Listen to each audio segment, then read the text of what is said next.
People and companies are pouring hundreds of millions of dollars into the vision of the metaverse.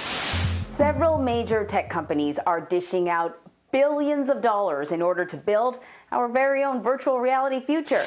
Now everyone is talking about the metaverse. Well, we've been talking a lot about the metaverse. The hottest trend in tech right now is the metaverse. And you know it's hot because no one will shut up about it. Many large tech companies are investing in virtual reality. This means that we can expect new developments in the near to midterm future.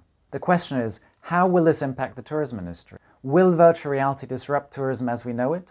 In this video, I'm going to explain different types of virtual reality, how virtual reality is currently being used in tourism, and I'm going to discuss how this technology may affect the tourism industry in the future. Tourism is about leaving your normal environment to relax, to make new experiences, essentially to do something different from a mundane daily routine. But do we need to leave home to have a break from our daily lives? What if we can make new experiences, if we can relax without leaving home? Virtual reality gives us this opportunity to enter different environments. Virtual reality is a computer-generated representation of a real or imaginary world, which gives the user the feeling of being present or immersed in the simulation. Immersion is the key advantage of virtual reality and occurs when someone is completely involved in something. This may have happened to you when reading a book or watching a film, particularly in the cinema. And you are fully captivated by the story or the characters. You are so involved in the alternate reality of the story that you forget about the real world. Different levels of immersion exist. In non-immersive virtual reality, the information about the simulated world is displayed via a computer screen. Second Life is an example of such non-immersive virtual reality.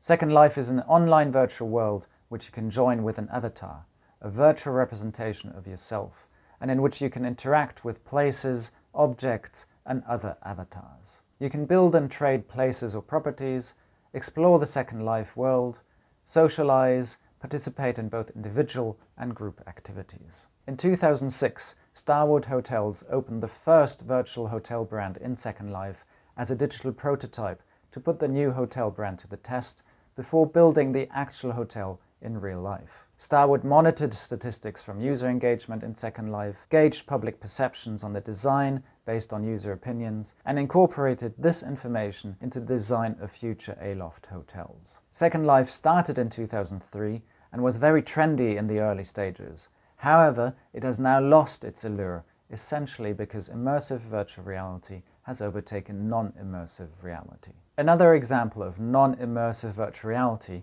is Minecraft, currently one of the best-selling video games of all times. In the game, players explore an infinite 3D world made of blocks. They discover and extract raw materials, craft tools and items, and build structures and simple machines. In a tourism context, English Heritage has recreated famous English castles in the Minecraft world, provides castle building kits, and offers workshops to get tips and advice from Minecraft experts. All this to raise awareness of built heritage and to attract a new type of visitor to English heritage properties. 360-degree real-life content is a more current development of non-immersive virtual reality. This example from the archaeological cultural attraction of Petra demonstrates a typical 360-degree film. By using the arrows in the top left corner of the film, the viewer can navigate in 4 directions. This suggests more transparency, as the viewer has the impression to be able to look around the destination or the hotel without interference from the owner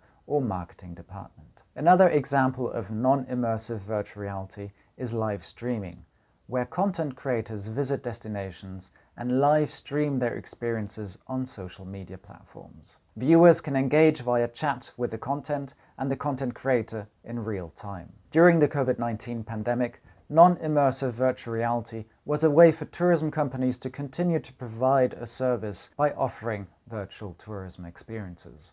For instance, Amazon Explorer provided tour guides a marketplace to sell their live stream tours, while also offering virtual tourists the opportunity to purchase goods via the Amazon system. Without the possibility to explore the real world due to travel restrictions, virtual tourists were consuming different places and interacting with local tour guides online. The second level of immersion is semi-immersive virtual reality. in which digital information is displayed on top of the physical real world. This is also called augmented reality.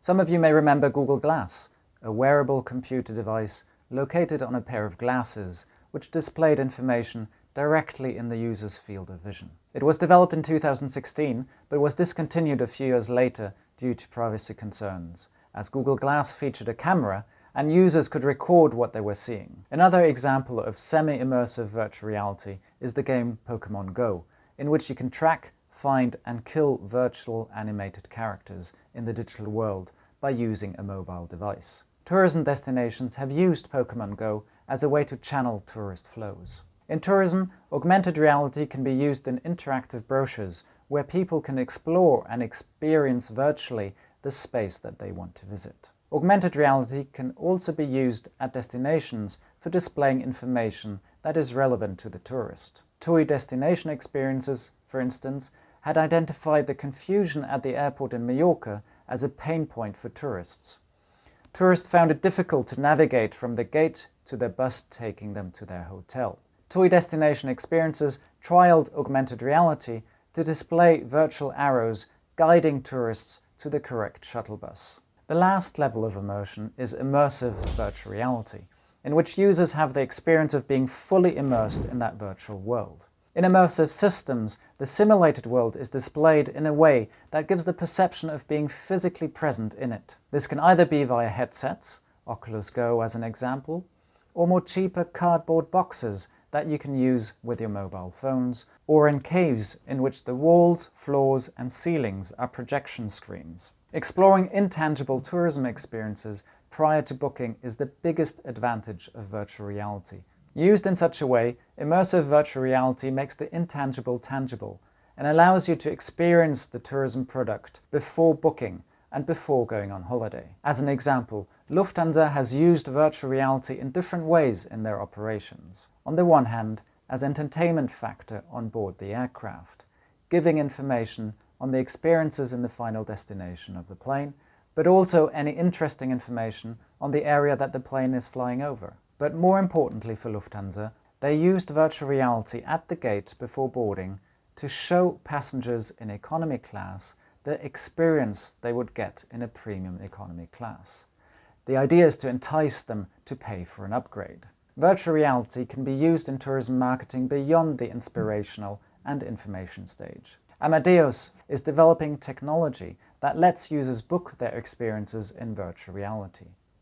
Amadeus is connecting payment services and providers in a one-stop shop. The Hydrus, a non-profit organization, offers tourist experiences at various levels of immersion. Their aim is to educate people about the impacts of climate change and human activity on marine environments. And they have devised different virtual experiences to that end. The Hydrus offer live-streamed video presentations and 360-degree documentary videos. They offer augmented reality so that tourists can dive from home. And they offer virtual dives for different virtual reality headsets or as 360-degree films.